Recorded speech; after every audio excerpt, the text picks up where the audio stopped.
Hello বন্ধুরা, উত্তম রিয়াকশনের আরেকটি reaction ভিডিওতে আপনাদের সবাইকে স্বাগতম। নমস্কার, আদাব। আমি উত্তম আছি আপনাদের সাথে। বন্ধুরা, আজ যে ভিডিওতে আমি রিয়াকশন দেব সেই ভিডিওটি নেওয়া হয়েছে পিনাকি ভট্টাচার্য চ্যানেল থেকে। ভিডিওর টাইটেল হচ্ছে জয় হিন্দ থেকে জয় বাংলা হবে, boycott Indian products, Pinaki Bhattacharya. বন্ধুরা, বাংলাদেশে আজকাল ঝড় উঠেছে ইন্ডিয়ান প্রোডাক্টসের বয়কট নিয়ে। আর সেই ইন্ডিয়ান প্রোডাক্টস বয়কট থেকে ইন্ডিয়া আউট ক্যাম্পেইনও শুরু হয়েছে, সেটাও দেখছি। তবে এই ভিডিওর মাধ্যমে দেখব কিভাবে জয় হিন্দ থেকে জয় বাংলা হবে, সেটা আজ দেখতে পাবো এই ভিডিওর মাধ্যমে। বন্ধুরা, আপনারা যদি চ্যানেলে নতুন হয়ে থাকেন তাহলে চ্যানেলটি সাবস্ক্রাইব করে আমার পাশেই থাকবেন, বেল আইকন অন করে অল করে রাখবেন পরবর্তী ভিডিওর নোটিফিকেশন পাওয়ার জন্য। অলরেডি যেসব বন্ধুরা চ্যানেলটি সাবস্ক্রাইব করে আমার পাশে আছেন তাদের প্রতি রইল অসংখ্য ধন্যবাদ। ভিডিওটা ভালো লাগলে একটা লাইক করবেন, শেয়ার করে আপনার বন্ধুদের দেখার সুযোগ করে দেবেন। কমেন্ট সেকশন লিখে অবশ্যই জানাতে পারেন আপনারা কোন ধরনের ভিডিওতে রিয়াকশন চান। আমি চেষ্টা করব সেই ধরনের ভিডিওতে রিয়াকশন দেওয়ার। তাহলে চলুন বন্ধুরা, দেখি জয় হিন্দ থেকে জয় বাংলা কিভাবে হয়।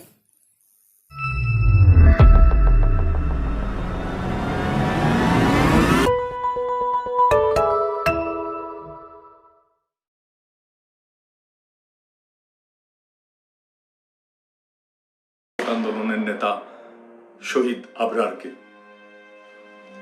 বুয়েটের এই মেধাবী ছাত্রকে ভারতের আধিপত্যবাদের বিরুদ্ধে একটা ফেসবুক স্ট্যাটাস দেওয়ার অপরাধে বাংলাদেশে ভারতের সিপাহ সালার হাসিনার গুন্ডা বাহিনী সারা রাত পিটিয়ে নির্মমভাবে হত্যা করে। ইন্ডিয়া আউট আন্দোলনে শহীদ আবরার আমাদের নেতা, তার অবিনাশী চেতনা আমাদের প্রেরণা।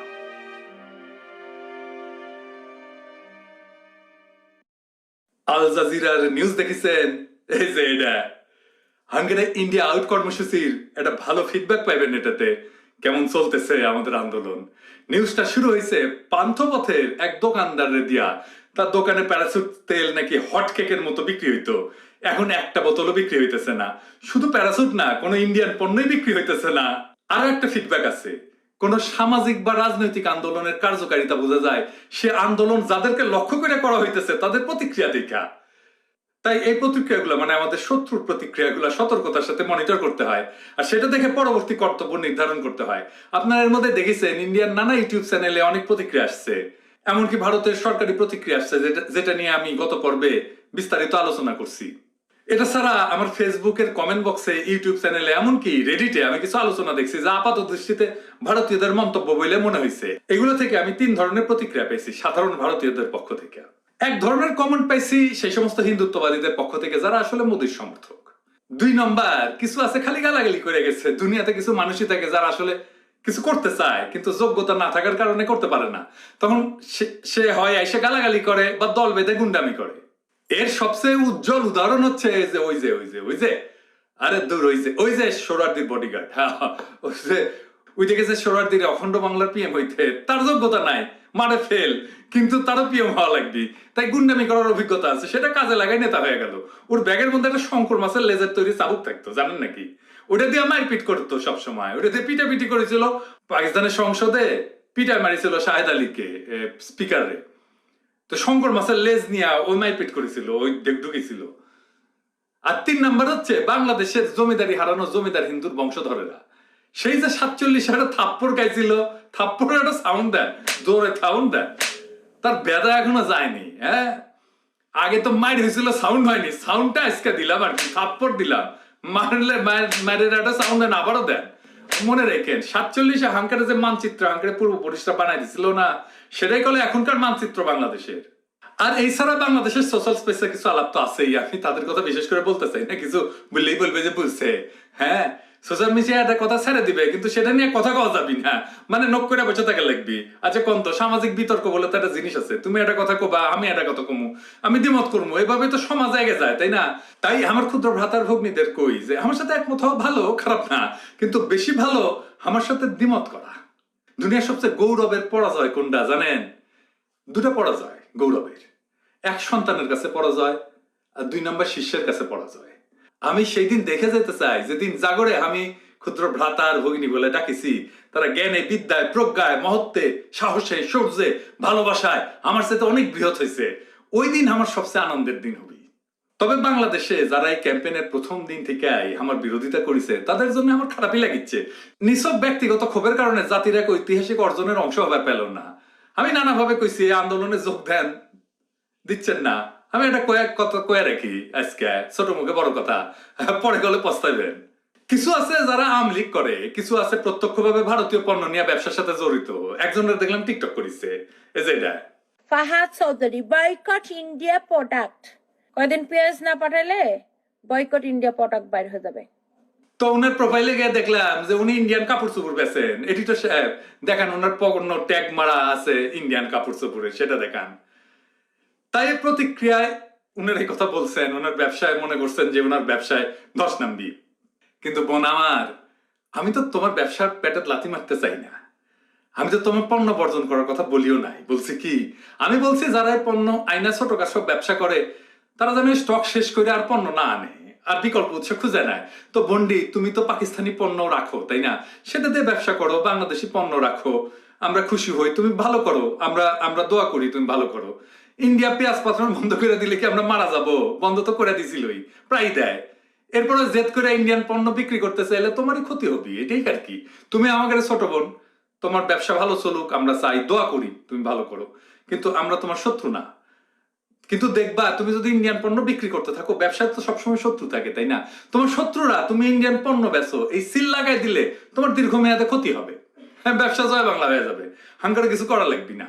হাঙ্গারে বয়কট আন্দোলনের একটা খুব সুন্দর শখ বা পরিকল্পনা আছে, এটা আমরা বলবো নিশ্চয়ই, আর আরেকটু আগাক, তারপরে আমরা খুলে বলবো নি। তো আমার এই বন্ডির মতো যারা আছেন, তাকে তো ধৈর্য ধরে বুঝায় বলবেন।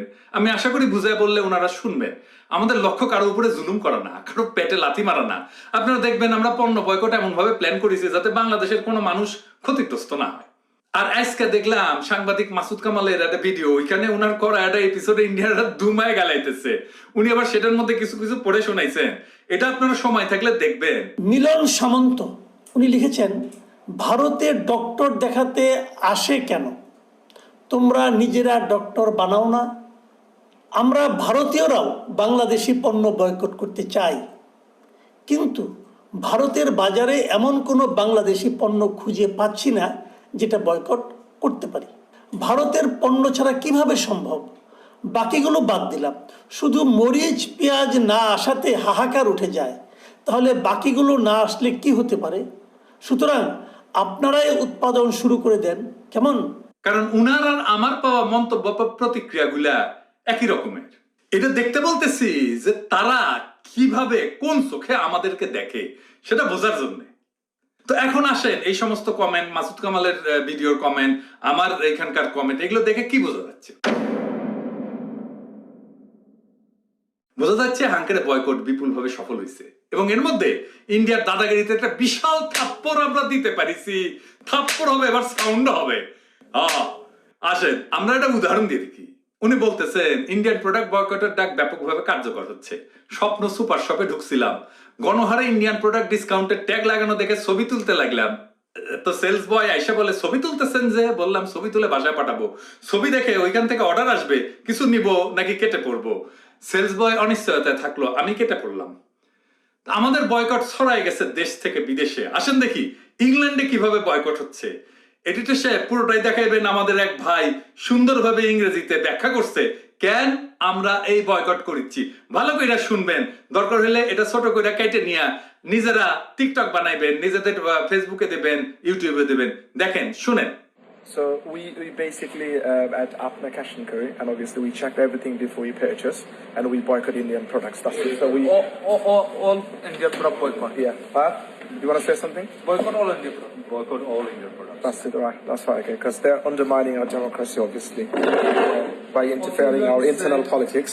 So that's why we all decided to boycott Indian products as we're running the campaign, obviously. So. Also, we want to say, please, everyone boycott Indian products. If you see some level in Indian, please don't buy. আসসালামু আলাইকুম রহমতুল্লাহ বরকাতুহু। আশা করি সবাই ভালো, সুস্থ এবং নিরাপদে আছেন। আমরা আজকে একটা ব্যতিক্রম ধর্মী একটা ভিডিও করতেছি।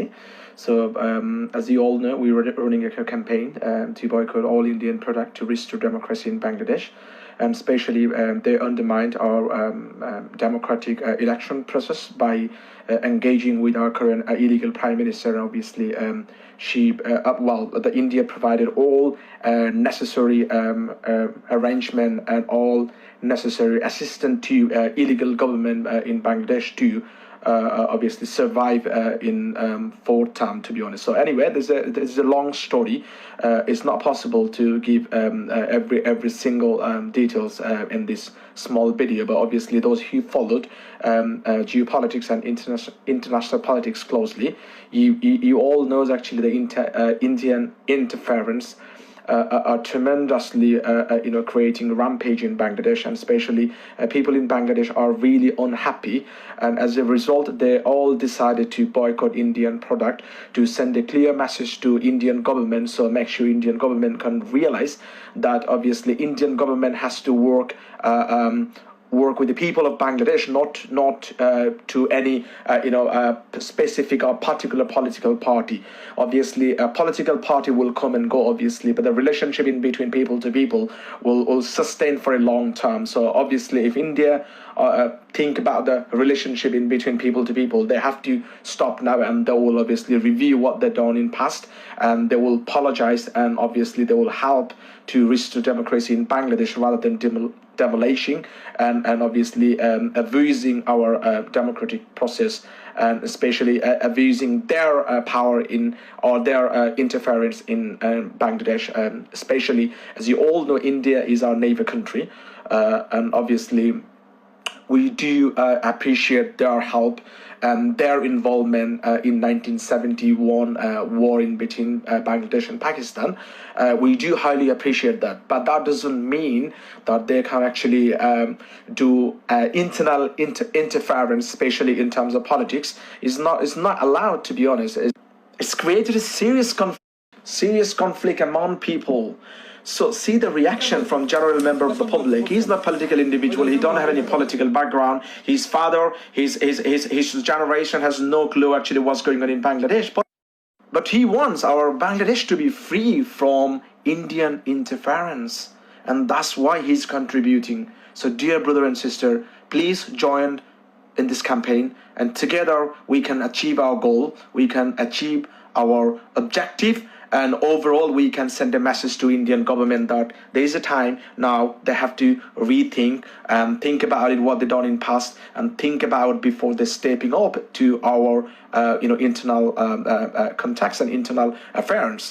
Anyway, আমার বেসিক্যালি আমি চাইছি বলার জন্য যে আমরা এই জায়গা থেকে প্রায় শপিং করি, আপনার এভরি 2 weeks 1 weeks আমরা 300-400 পাউন্ড শপিং করি, মান্থলি প্রায় ওভার 1000 পাউন্ডের শপিং করি। এই জায়গা থেকে আমরা মাছ, মাংস, তেল, যা প্রয়োজন হয় আর কি, আপনার ফ্রেশ সবজি সবকিছু এই জায়গা থেকে কিনি। তো এই জায়গার মধ্যে অনেক প্রোডাক্ট আপনার ইন্ডিয়ান আছে, অনেক প্রোডাক্ট ইন্ডিয়ান আছে।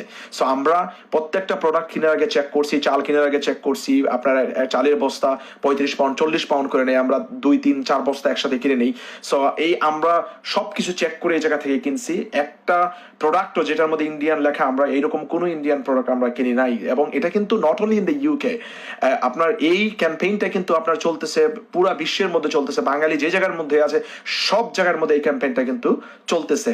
সো আমরা কিন্তু যে গভর্নমেন্ট যে প্রোডাক্টগুলি ধরেন আপনার কিনে আপনার সেনাবাহিনীকে দেয়, আপনার রূপচাঁদা তেল বা আরো বিভিন্ন ধরনের জিনিসপাতি যে সরকারি যে রেশনগুলি দেয়, ওইটা কিন্তু আমরা বন্ধ করতে পারবো না। ওইটা আমাদের মূল চাহিদাও না। আমাদের চাহিদা হচ্ছে আমরা নিত্য প্রয়োজনীয় যে জিনিসপত্র আমরা এজ এ নর্মাল কনজিউমার আমরা যেটা ইউজ করি, আমরা কিন্তু ওইটা চাইলে বয়কট করতে পারি, এবং ওইটা আমরা বয়কট করতে পারবো। এবং আপনি একজন সাধারণ মানুষ হিসেবে এটাই হচ্ছে আপনার প্রতিবাদের চেয়ে বেশি আমরা কিছু করতে পারবো না। So thank you very much for watching me.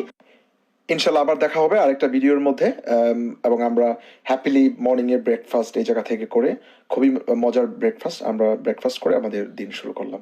Thank you once again. Assalamu alaikum. এইবার আমরা ভারতীয়দের রিয়াকশন নিয়ে কথা বলি। আমরা আগেই বলে নিই যে এটা সমগ্র ভারতের জনগণের বক্তব্য না। আমরা বিশ্বাস করতে চাই ভারতে এখনো রেশনাল হৃদয়বান মানুষ আছে যারা আমাদের লড়াইয়ের যৌক্তিকতাটা হৃদয় দিয়ে অনুধাবন করতে পারবেন। একটা সাধারণ প্রতিক্রিয়া যে ইন্ডিয়া যদি প্রতিশোধ নেয়, পানি বন্ধ করে দেয়, তুলা রপ্তানি বন্ধ করে দেয়, তাহলে কি হবে? প্রথম কথা হচ্ছে ইন্ডিয়ার মধ্যে আন্তর্জাতিক সব আইন নিয়ম রীতি উপেক্ষা কইরা পানি প্রত্যাহার করে নিচ্ছে নদীগুলো থেকে। আমাদের বেশিরভাগ নদী শুকায় মরে গেছে। দেখেন তিস্তার খবর, নদীর বুকে ধুধু বালুচর। ইন্ডিয়া কিভাবে চালু করেছিল ফারাক্কা জানেন? চিটিং কইরা। মুজিবকে কইছিল টেম্পোরারি ভাবে এটা চালু করেছি, তারপরে এটাই পার্মানেন্ট হয়ে যায়। আর সোহরাওয়ার্দীর বডিগার্ড বুঝবারও পারে নাই যে এটা এত বড় ব্যারেজ করেছে টেম্পোরারি কামের জন্য না, এটা ইন্ডিয়ার কাজের পদ্ধতি। তো পানি বন্ধ করেছে তো কি হয়েছে? তো বাংলাদেশ কি মরে গেছে? বাংলাদেশের নদীগুলো পানি প্রত্যাহার করার পরে 50 বছর তো হয়ে গেল ফারাক্কার। আমাদের পানি নির্ভর কৃষি তো ধ্বংস হয়ে যাওয়ার কথা ছিল, মৎস্য সম্পদ ধ্বংস হয়ে যাওয়ার কথা ছিল, একদমই হয় নাই। হয়েছে আমরা উচ্চ ফলনশীল ধান উৎপাদন করেছি, একের পর এক। শুধু বিজ্ঞানীরা উৎপাদন করেছে তা না, আমাদের কৃষকেরা উৎপাদন করেছে উচ্চ ফলনশীল ধান, গবেষণা করে বের করেছে। ইন্ডিয়ার দাদাদের বলি, জানেন আমাদের সবচেয়ে ভালো উচ্চ ফলনশীল ধানের নাম কি জানেন? এটা হরি ধান। হরিপদ কাপালি নামের এক হিন্দু কৃষকের উদ্ভাবন। ইন্ডিয়ার লোকেরা মনে করে যে বাংলাদেশ খালি হিন্দুদের নির্যাতন করে। আমরা নদী শুকানোর পরে চরে আবাদ করেছি, আমাদের কৃষির পদ্ধতি উন্নত হয়েছে। এর ফলে হয়েছে কি, আমরা ফারাক্কা চালুর সময় বাংলাদেশে 99 লক্ষ টন চাল উৎপাদন করতাম, আজকে আমরা প্রায় 4.5 কোটি টন চাল উৎপাদন করি। কত পার্সেন্ট রানের বেশি উৎপাদন করি জানেন? 420% বেশি। তাই ভারতীয় বন্ধুরা, আমাদের ভবিষ্যতের জন্য উতলা হওয়ার কোনো দরকার নাই। আমরা একটা উদ্ভাবনী জাতি, আমরা প্রতিনিয়ত উদ্ভাবন করি, আমরা মরতে মরতে বেঁচে থাকি। আপনারা আমাদের বিরুদ্ধে যাই করেন না কেন, আমরা ঠিকই টিকে থাকবো।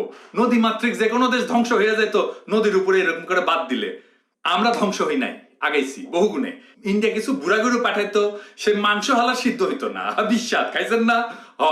তাও হাঙ্কের প্রোটিনের চাহিদা পূরণ করতো। ইন্ডিয়া দিল বন্ধ করিয়া। বাংলাদেশে গরু শুধু না, গরুর মাংসের উৎপাদন বেড়ে গেল। ভালো মাংস খাই এখন, সুস্বাদু মাংস খাই, তাই না? বিস্বাদ মাংস না। ভালো হয়েছে না আমাদের? ওরা বন্ধ করিছে। তোরা যেটা বন্ধ করবি সেটাই ভালো হবে, বন্ধ কর, এখনই কর। তোরা কে মানা করিছে? বরং দাদারা আপনারা চিন্তা করেন আপনাদের দিকে কি আসিচ্ছে কব। হ্যাঁ আসেন, কি ইন্ডিয়া কি বাম্বু খেতেছে সেটা দেখি। ইন্ডিয়ার যে নদী চায়নায় উৎপত্তি না, তাদের মধ্যে বাদ দিয়া ইন্ডিয়াতে পানি যাওয়া বন্ধ করে দিতেছে চায়না। ঠিক ইন্ডিয়া যেমন করেছে আঙ্কের সাথে, চায়না একই কাজ করেছে ইন্ডিয়ার সাথে। এখন ইন্ডিয়ানরা কান্নাকাটি শুরু করে দিছে। দেখেন, তারা তাদের নদীতে বাদ দিয়া বাংলাদেশে পানি আসা বন্ধ করতে পারবে, কিন্তু চায়না তাদের নদীতে বাদ দিয়া ইন্ডিয়ান নদীতে পানি যাওয়া বন্ধ করতে পারবে না। আবদার কেমন? গাছেরও খবর তলারও কুড়াবো। এদের সাথে আপনি ডিল করবেন কিভাবে? এদের তো কোনো ধরনের চক্ষু লজ্জা নাই। চায়না প্রজেক্ট গুলো শেষ হোক, দেখি কেমন সামলাও। বাংলাদেশের 18 কোটি মানুষ কি ভয়ঙ্কর সময়ের মধ্যে দিয়ে গেছে, এটা ভারতবাসী কড়াই গন্ডায় বুঝবে। মজলুমের কান্না, তার অভিশাপ কখনো বৃথা যায় না, হাতে নাতে ফল। এইবার তুলা, আমি ইন্ডিয়াদের মনে করাই দিতে চাই, তুলার রপ্তানি শুধু ইন্ডিয়া করে না, এমনকি তারা গুরুত্বপূর্ণ রপ্তানি কারকও না। তাদের সারা বছর রপ্তানি আফ্রিকার ছোট দেশ বেনিনের সমান। এই নিয়ে এত রোয়া। তো দাদারা, আপনারা কি ফ্রি তুলা দেন আমাদের? টাকা দিয়া কিনি তো নাকি? কাস্টমার হিসেবে আমরা তোমারে ফেভার করতেছি, আমাদের প্রতি কৃতজ্ঞ থাকা উচিত বিক্রেতা হিসেবে। কিন্তু দেখেন, ওরা বিক্রেতা, টাকা নেয়, জিনিস বেচে, বলে শুধু টাকা দিলে হবে না, আমাদের কৃতজ্ঞতাও থাকতে হবে। হ্যাঁ, দুনিয়ার কোন বিক্রেতাকে আবদার করতে দেখছেন? কিন্তু ইন্ডিয়ানরা করে আবদার। আমরা এই তুলার বাজার থেকে লাথি গিয়ে দেখাতাম ইন্ডিয়ারে, আমরা বেনিন থেকে তুলা কিনবো, টাকা নিবে, কিন্তু ওরা ছোট লোকিত করবে না, এটাই শান্তি। আর এক ধরনের কমেন্ট ছিল যে পার ক্যাপিটা আয় যদি এত বেশি হবে, তাহলে বাংলাদেশের মানুষ কেন মাছের কাটা খায়, ভাঙা ডিম খায়, মুরগির ঠ্যাং খায়, মুরগির পায়ের অংশটা, এটা পায়ের অংশটা ওইটা দেখা দেন এডিটর সাহেব, এটা খায়। আমাদের আশেপাশে ভারতীয় রাজ্যের মাথা পিছু আয় যে সাব সাহারান আফ্রিকার চাইতে কম, এটা তো ইন্ডিয়ার সরকারি ডেটা। বাংলাদেশের ফিগার ওয়ার্ল্ড ব্যাংকের ডেটা, সেটা বিশ্বাস হয় না? আমেরিকা তো দুনিয়ার সবচেয়ে ধনী দেশ, বিত্তে ক্ষমতায় এখনো সেরা। তাদের অসংখ্য গৃহহীন ক্ষুধার্ত মানুষ আছে না, ওদের মধ্যবিত্তের জীবনে সংকট আছে না। আমেরিকায় যে এক্সট্রিম প্রভার্টি বা ভয়ানক দারিদ্র আছে, জন্য কি আমেরিকা দরিদ্র দেশটা? তাদের হাই ইনকাম আছে আর বিশাল অসাম্য আছে, তাই বিপুল দারিদ্র আছে। আমাদের বাংলাদেশে একই ঘটনা ঘটিছে, সম্পদ শুধু আমেরিকারদের হাতে জমা হয়েছে। সম্পদের অসাম্য বাংলাদেশে এত ছিল না কখনো। এই সম্পদের অসাম্য তৈরি হয়েছে হাসিনার তার দলের লোকদের লাগামহীন দুর্নীতির জন্য। কেউ কেউ বলছে, আমি কেন বাংলাদেশের আয় মহারাষ্ট্র বা অন্যান্য রাজ্যের আয়ের সাথে তুলনা করি নাই। এর কি বলা যায় বলেন তো? এরা গর্তে পড়েছে সেটা দেখাই দিল বলে ওই দেখো ওরা গর্তে নাই।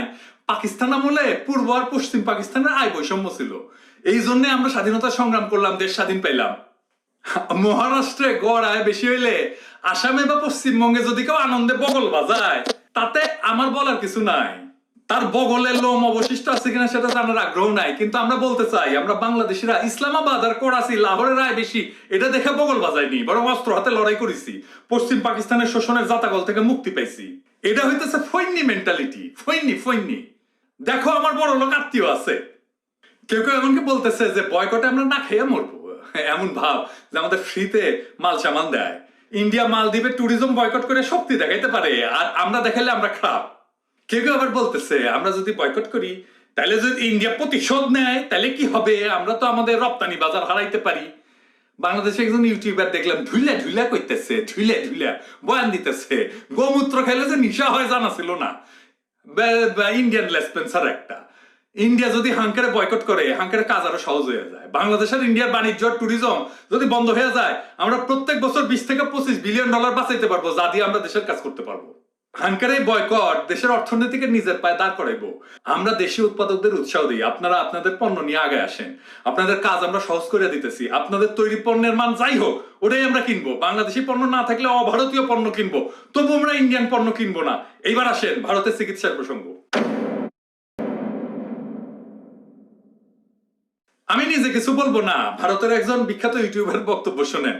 इंडिया का मेडिकल सिस्टम जल्द ही कोलैप्स होने वाला है। 9 मार्च 2016 को इंडिया की पार्लियामेंट्री कमेटी ने ये ओपनली एक्सेप्ट किया। जी न्यूज में पब्लिश्ड एक रीसेंट स्टडी के हिसाब से इंडिया में बस गेस करो कितने परसेंटेज सर्जरीज फेक की जाती होगी। वेल अ फ्रीकिंग 44% सर्जरीज फेक की जा रही है। मतलब almost half of the surgeries completely unwanted होती है, सिर्फ पैसे कमाने के मकसद से की जा रही है। इसी रिपोर्ट ने इन सर्जरीज को बाइफरकेट करके भी बताया था कि कौन सी सर्जरियां हैं। इंडिया में होने वाले 55% heart surgeries, 48% uterus surgeries, 47% cancer surgeries, 48% knee replacement surgeries, 45% C section surgeries completely unnecessarily हो रहे हैं, सिर्फ पैसे ऐंठने के मकसद से।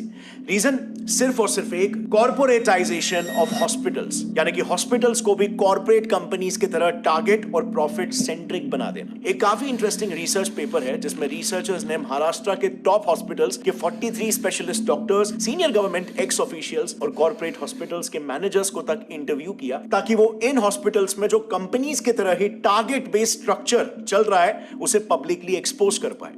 And the results were shocking. So सबसे पहले तो सैलरीज की बात करते हैं। सो रिसर्च में पार्टिसिपेट किए रिस्पोंडेंट्स का यह कहना था कि हॉस्पिटल्स में काम कर रहे डॉक्टर्स की सैलरीज में बहुत ह्यूज डिफरेंस होता है। इतना ज्यादा कि न्यूबी डॉक्टर्स को 1 लाख पर मंथ की सैलरी मिलती है, लेकिन सीनियर डॉक्टर्स को 1 करोड़ पर मंथ तक भी ये सैलरी पहुंच जाती है। अब सवाल यहां पर यह आता है कि इतना बड़ा डिफरेंस क्यों? क्योंकि डिफरेंस इनके टारगेट्स में भी होता है। एक सीनियर ऑप्थेल्मोलॉजिस्ट का यह कहना है कि उन्हें एवरी मंथ 1000 पेशेंट्स को कैसे भी करके हाई एंड ट्रीटमेंट्स में कन्वर्ट करना पड़ता है। इसी पर एक और गायनेक रिस्पोंडेंट का कहना यह था कि मंथ एंड में टारगेट्स का प्रेशर काफी बढ़ जाता है, जिसके लिए उन्हें कैसे भी करके आउट पेशेंट्स यानी कि ओपीडी पेशेंट्स को भी बिना मतलब के हॉस्पिटलाइज करना ही पड़ता है और नतीजा ज्यादा से ज्यादा सर्जरीज रेकमेंड करके टारगेट्स मीट किए जाते हैं। কি শুনলেন? যে চিকিৎসা পাইছে তার অর্ধেকের কোনো দরকারই ছিল না। কিরকম ধান্দাবাজি দেখেন, কিরকম প্রতারণা করা হয়েছে আপনার সাথে। আমি একটা ব্যক্তিগত অভিজ্ঞতার কথা বলি, মানে শুনেছি আমার সিনিয়র ভাইয়ের কাছে, ডাক্তার ভাইয়ের কাছে, যিনি বাংলাদেশে একজন বিখ্যাত টেস্ট টিউব বেবির স্পেশালিস্ট। আপনারা নাম বললে চিনবেন, আমি নাম বলতেছি না। তার কাছে শোনা বাচ্চা হয় না, তো আসিছে এক দম্পতি, উনি পরীক্ষা করে দেখছেন যে ছেলেটার সমস্যা, তার বীর্যে বাচ্চা তৈরির যে শুক্রাণু থাকে ওইটা নাই।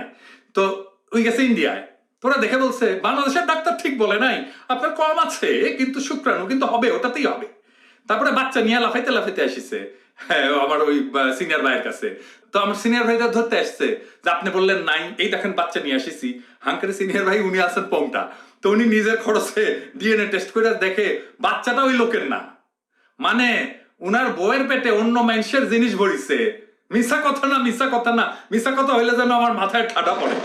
তাইলে বাংলাদেশে তো আপনি ভালো চিকিৎসা পাইতেছেন না, যাবেন আমি তো আগে বলছি পাকিস্তানে যান, তো অনেকে আমারে বলছে যে সরাসরি ফ্লাইট নাই, ভিসা পাওয়ার সমস্যা আছে, আবার পাকিস্তানে গেলে যদি ধরে পাকিস্তানে যাওয়ার ক্ষেত্রে সমস্যা করবে।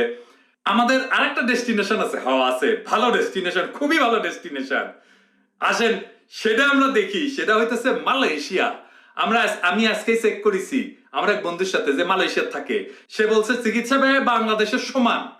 আমাদের কাছে দেশটা, ডাইরেক্ট ফ্লাইট আছে, এটা মুসলমান প্রধান দেশ, খাওয়া দাওয়া হারাম হালালের চিন্তা করতে হবে না, ওয়েদার একই রকম, খরচা বাংলাদেশের সমান।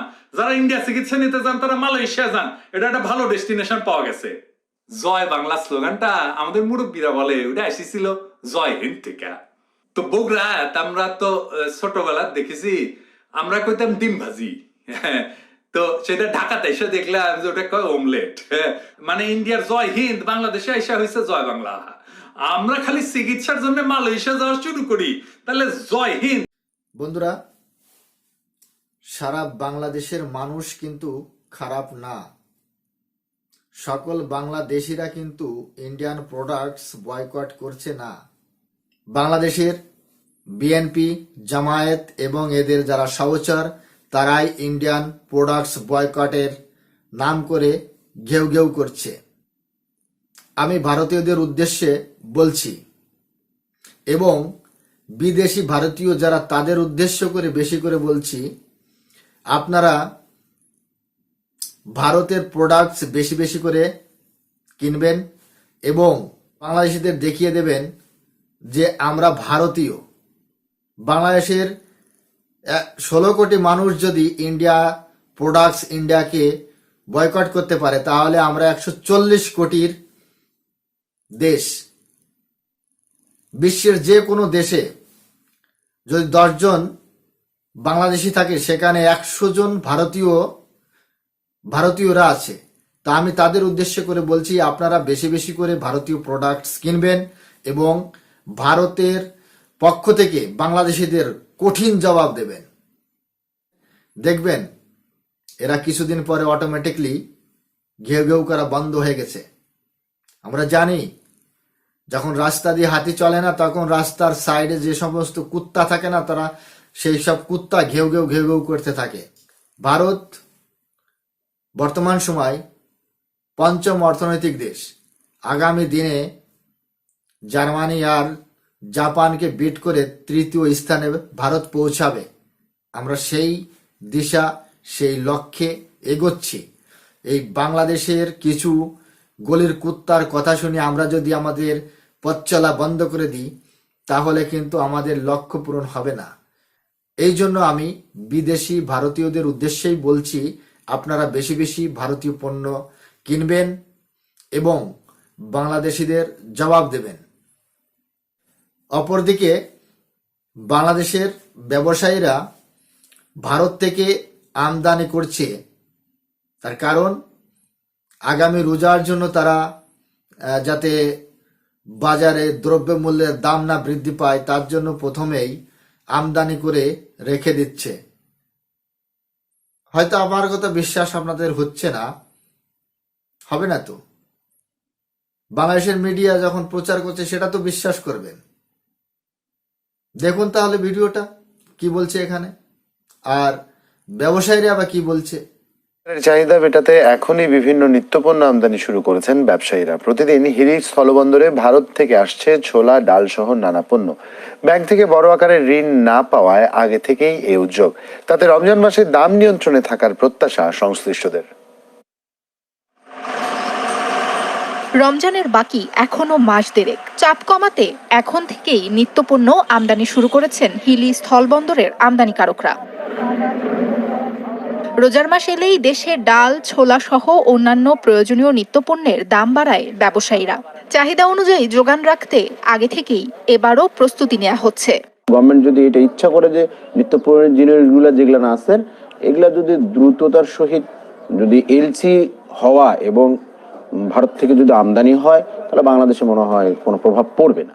ব্যবসায়ীরা বলছেন, ব্যাংক থেকে চাহিদা অনুযায়ী ঋণপত্র পাওয়া যাচ্ছে না, তাই ছোট ছোট ঋণ নিয়ে আগে থেকেই রমজানের পণ্য আমদানি করতে হচ্ছে। আমদানি স্বাভাবিক থাকলে দামও নিয়ন্ত্রণে থাকবে বলে প্রত্যাশা তাদের। যে মালের দাম ছিল $800, ইন্ডিয়াতে এখন চলে গেছে $740। আরো কমবে সামনে, আরো আমদানি সংকট একটাই, এলসি পাচ্ছি না আমরা, আর ডলারের দাম বেশি। আমদানি শুল্ক যেহেতু 0% হারে এটা শুল্ক নির্ধারণ করা আছে, সেই হিসাবে এখানে আমদানি পর্যায়ে যে কোনো জটিলতা নাই, তবে ডলারের কারণে এলসি হচ্ছে কম, এটা হচ্ছে বড় প্রবলেম। আমদানিকারকরা বলছেন ফেব্রুয়ারি মাসে নতুন ছোলা ও ডাল কৃষকের ঘরে উঠলে দাম কিছুটা কমতে পারে। ছোলা বিক্রি করেছি আমরা এখন 87 থেকে 88 টাকা, 89 টাকা পর্যন্ত বিক্রি করেছি। আর ডাল বিক্রি করেছি 22 টাকা, 122 টাকা থেকে 24 টাকার মধ্যে বিক্রি করেছি। এর আগে দাম একটু বাড়ছিল, 1 টাকা 2 টাকা বাড়ছিল, তারপর আবার কমে গেছে। বন্দর কর্তৃপক্ষ জানিয়েছে চলতি মাসে হিলি স্থলবন্দর দিয়ে 1750 মেট্রিক টন ডাল এবং 2191 মেট্রিক টন ছোলা আমদানি হয়েছে। সাবরিনা লিজা, যমুনা নিউজ।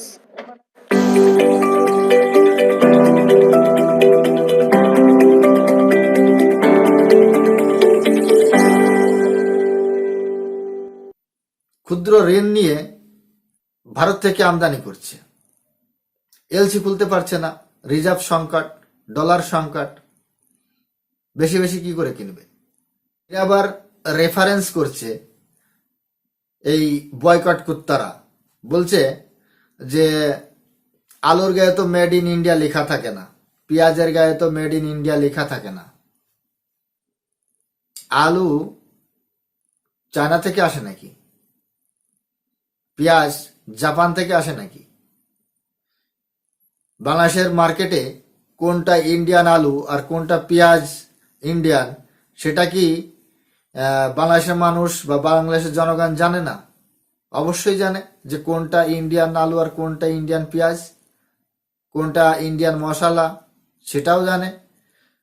সেগুলো বয়কট করবে না, বয়কট করবে কি? ওই চিপস, লেজ, প্যারাশুট অয়েল,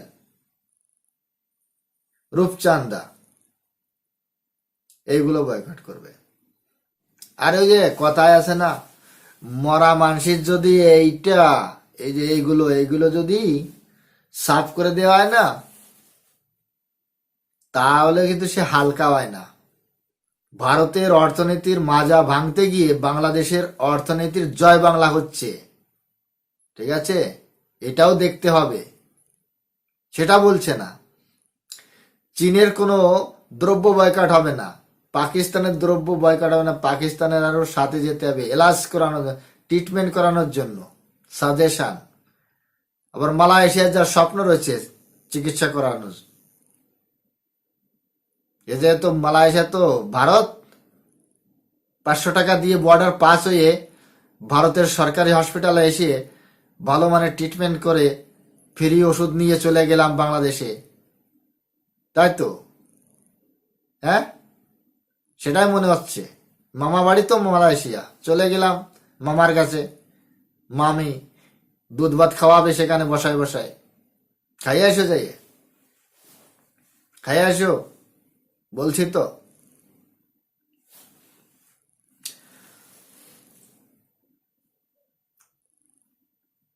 বন্ধুরা, আপনারা কি ভাবছেন এই ইন্ডিয়ান প্রোডাক্টস বয়কট নিয়ে, সেটা কমেন্ট সেকশনে লিখে অবশ্যই জানাতে পারেন।